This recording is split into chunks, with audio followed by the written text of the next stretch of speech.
What's good, Tarnish? In today's video, we're after some of the rare spirit summons in the game. Let's get straight to it. We're going to start off right up here at the Templetown Ruins side of Grace. From which point, you're going to want to hop on your steed and run over towards these mountains over here. You want to run up this area right here because over to the left is going to be those really annoying enemies that can hit you with threads, and yeah, they're the worst. Right around the corner is going to be this spirit spring. Hop up. You're going to be inside of this ruined temple right here. Go ahead and make your way all the way around. Once you get to the other side, hop across, and you will be at your destination. It was just that easy. Open up your chest and collect your prize. The first one is going to be this one, Divine Bird Warrior Ornis. This time we're going to start off right here at the Great Bridge North side of Grace. When you're standing at the Great Bridge North side of Grace, you want to look directly west, and right here under the Bull Rat City is going to be the Bull Rat Jail. Head inside of there, go ahead and beat down the boss, and you will get your next spirit summon. That one is going to be the Demi-human Swordsman Yosh. It's pretty cracked, it's pretty amazing, and it's a lot of fun to use. He doesn't have a lot of poise though, but he'll protect you until he dies. Moving on from there, let's go ahead and get you another spirit summon. The next one is going to be from the Castle Front side of Grace.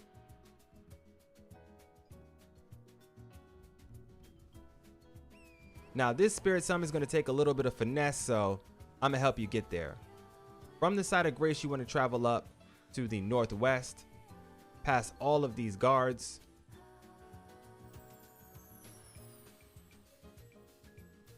Run right past them until you reach the end of the path, which will have a catacombs waiting for you. It's the Rift Catacombs, a very famous place that has some of the most broken items in the entire game inside of it. There is some amazing axes in here that have a little bit of a blink ability that will then allow you to destroy your enemies with lightning damage. There is a summon in here, which is going to be what we're after. There's also the Sword of Darkness, or you can at least create the Sword of Darkness in here. So yeah, this place is stacked with a lot of good things. I'll go ahead and turn on my lantern, even though that didn't really help, and make your way all the way to the back.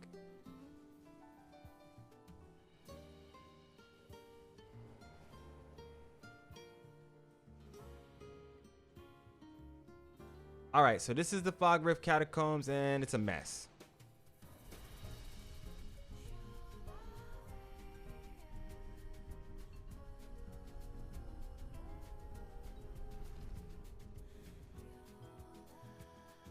All right, after you take your rest here, you're going to walk through this entire catacombs. I'm going to walk you through it. I went ahead and took out every single op in the building to make this a lot easier. So you're going to take a left right there.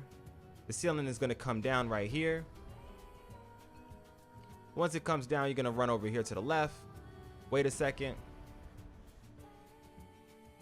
And that gimmick is what you're going to have to remember for this entire dungeon. The ceiling is always going to try to fall down on you, and you actually want to use the ceiling to go up to the higher levels to get your summon. You're going to head straight.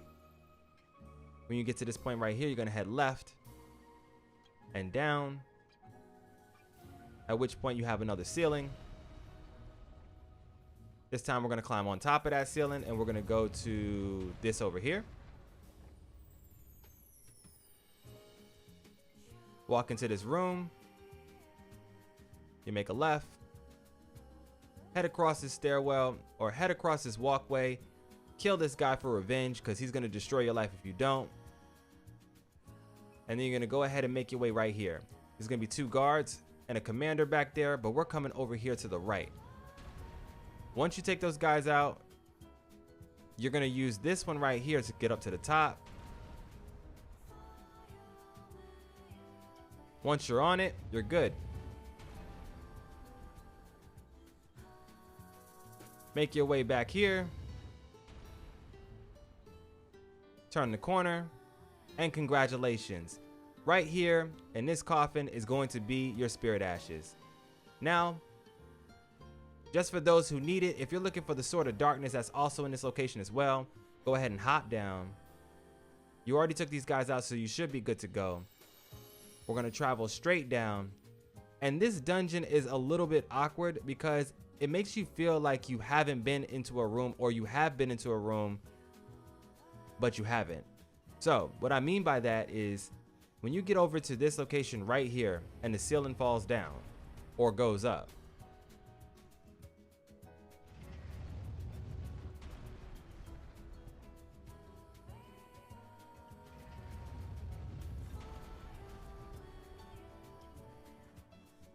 you got to remember that this room, it may look familiar, but this is not the room you started in. There should be a body right there that has an item on it. That is your hint to let you know that you actually need to go down inside of here. So that's exactly what we're going to do. When this goes all the way up, we'll come down, turn around, roll, wait for it to come back down, make a run for it.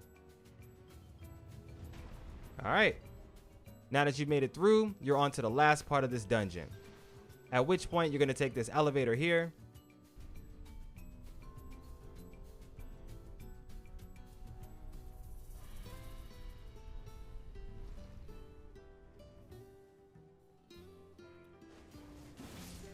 You're going to have ops everywhere. We'll smack that man up here. You're going to have guys down there trying to kill you, so be ready for it. All right.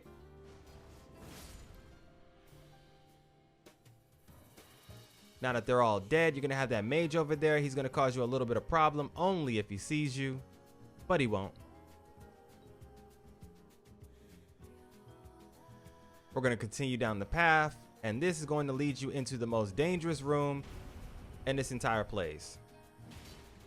So you got a mage, you got guys dropping down from the ceiling, and you got the ceiling trying to drop down on top of you. With that being said, don't worry about the mage, only worry about the ceiling and these guys in these little cubbies.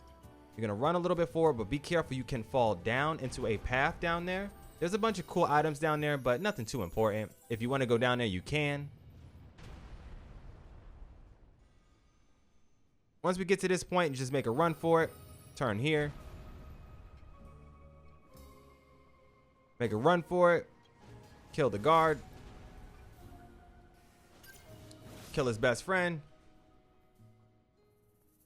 And then take out the op. Okay then. At which point you're going to have some enemies over there, so be careful. But get close enough to the edge to where this comes down. Hop inside. Hop out. Grab that item right there.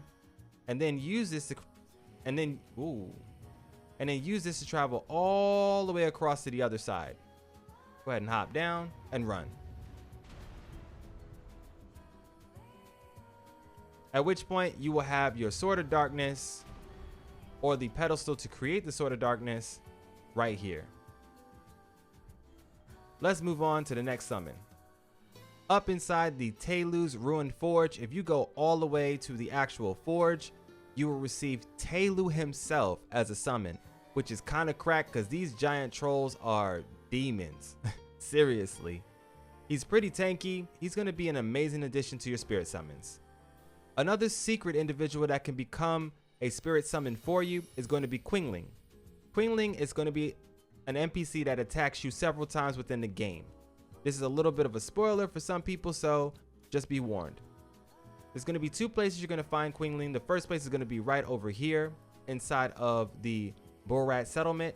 When you reach the small private altar, you'll run over here to the side. There will be this tree in this open courtyard, and he will invade you there, at which point you would take him down. You will receive the Crusader's insignia, which is a talisman, a really good talisman, by the way. And then you can then find him again as another invader over here right in front of the Shadow Keep at the Church of the Crusade, at which point he will give you the prayer room key.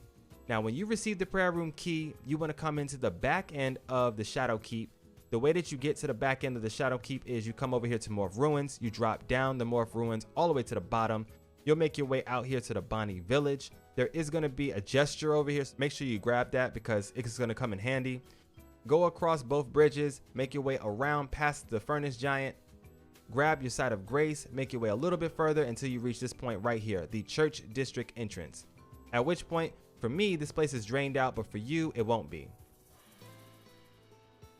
You do not have to have this place drained out in order for Queelign to be available for you, but you will have to at least have a Iris of Grace on you in order for him to be a summon.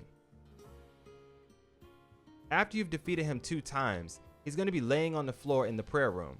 You're going to talk to him, at which point you can then tell him to be your summon if you give him an Iris of Grace.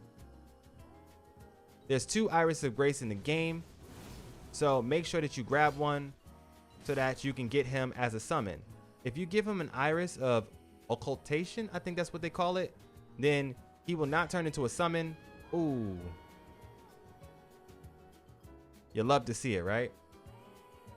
He will not turn into a summon, but he will give you his weapon instead. All right, once you make it over here, you want to run, jump at the last second, make it across. Congratulations. Hop on the roof. Make your way right about here. We're going to see a cross. Go ahead and jump down on it. Walk over to the left. Hop down and make your way to the back where there is going to be a prayer room. Right over here, you'll open up this door. He'll be laying right here on the floor.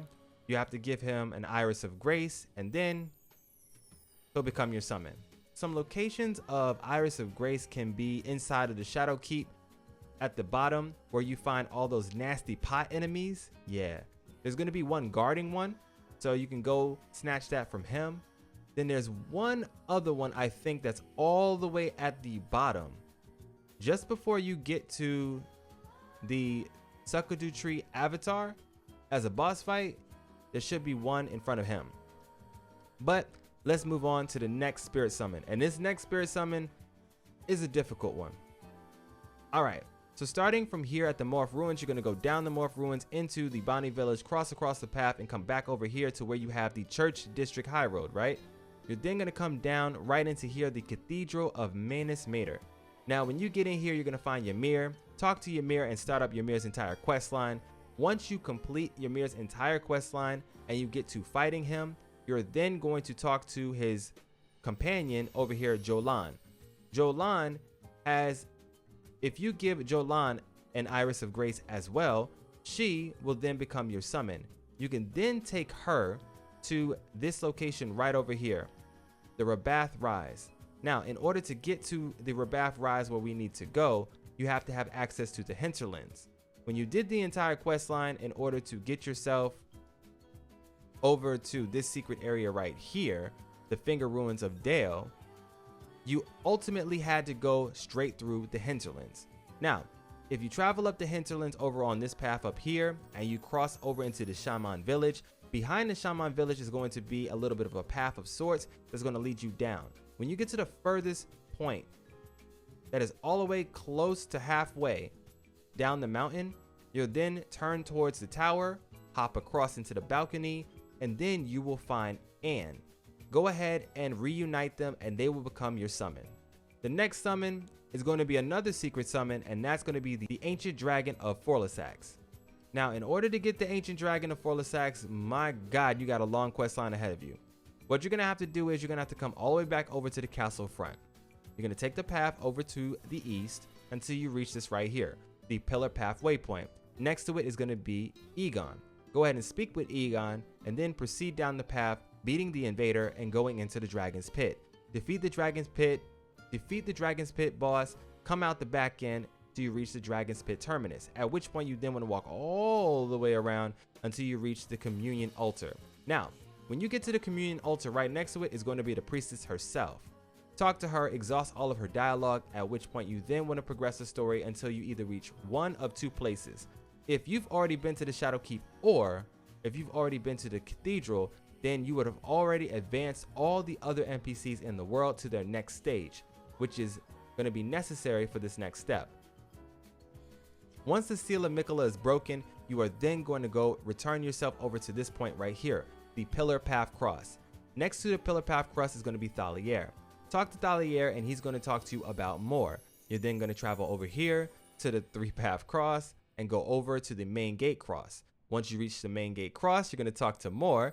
He's going to give you an item to give back to Taylew, who you return to, hand said item, and then Taylew is going to give you a final item, which is going to be a concoction that puts things to sleep. He gives you the hint that, hey, even the oldest of dragons can be put to sleep. With that being said, take that concoction over to our priestess at nighttime, wait until she is in prayer, and go ahead and slap her with the concoction. She's going to fall asleep, wait about 2 days, come back, talk to her, exhaust all of her dialogue, and then proceed with the quest as usual. When you finally defeat Baal, and congratulations after you do, go back over to your dragon priestess and she's going to be in a little bit of a conundrum. She's going to say that she's forsaken her god, it's over for her, she has nowhere else to go, no lord to turn to, and then she says, you know what, it's your fault. You are going to be her new lord, she's going to follow you. And literally that's what she says every time she does an attack, so get used to it. She's going to become your summon at that point. Go ahead and add her into your arsenal. And now you have a whole bunch of pretty amazing summons for your game. If you like what we do in the channel, make sure you smash that like button. Sub to the channel so that you don't miss out on any more tips, tricks, guides, and a hell of a lot more. For shout out the Erdtree DLC. This is your boy MSensei Dito. For now, I'm out of here.